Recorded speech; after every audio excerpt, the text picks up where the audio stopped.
বছর একটা গাড়ির ফিসে ফিসে ঘুরে অনেক কষ্ট করে ড্রাইভার হয়েছি। গাড়িটার মালিক ছিল আমার চাচা। চাচাকে বললাম, চাচা আমি ড্রাইভার তো অনেক ভালো, আপনার গাড়িটা আমার হাতে তুলে দেন, দেখি এই গাড়িটা দিয়ে নি কোনো ফুটাইতে পারি আমার জীবনের আলো। চাচা তার অনেক যত্ন সহকারে রাখা গাড়িটা আমার হাতে তুলে দিল। ড্রাইভিং বয়স যখন 1 বছর, তখন হঠাৎ শুনি গাড়িটার মালিক নাকি অ্যাক্সিডেন্ট হয়ে গেল। চাচাকে ফোন দিয়ে বললাম, চাচা কি হলো, কিছুই বুঝতে পারলাম না আমি।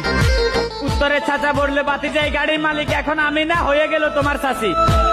কিছুদিন পর দেখি এই গাড়ি আর আমার কন্ট্রোলে নাই। আমি ডাইনে কাটলে গাড়ি বামে যায়, আমি বামে কাটলে গাড়ি ডাইনে যায়।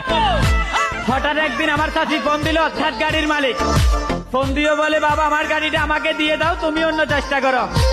জিজ্ঞাসা করলাম, কেন চাচি কি হলো? বললো, আমার এই গাড়ির দক্ষ ড্রাইভার চাই। গাড়ির মালিকের এই কথা শুনে আমার মনে হচ্ছিল সেদিন আমার দেহ থেকে আত্মাটা বেরিয়ে গেল। দুর্ভাগ্য, কিছু করার নাই, শখের একটা গাড়ি ছিল, তাও মহাজন আমার কাছ থেকে কাইরা নিল। কিছুদিন পর দেখি আমার ওই শখের গাড়ি অন্য একটা দক্ষ ড্রাইভার চালাচ্ছিল। আমিও বেশ ভালো আছি, 3 বছর হয়ে গেল অন্য কোনো গাড়িতে এন্ট্রি নেই নাই। হঠাৎ এক আচমকা খবর আসলো আমার কানে, ওই দক্ষ ড্রাইভার নাকি 3 বছর চালিয়ে গাড়িটার চাকরি ছেড়ে দিছে।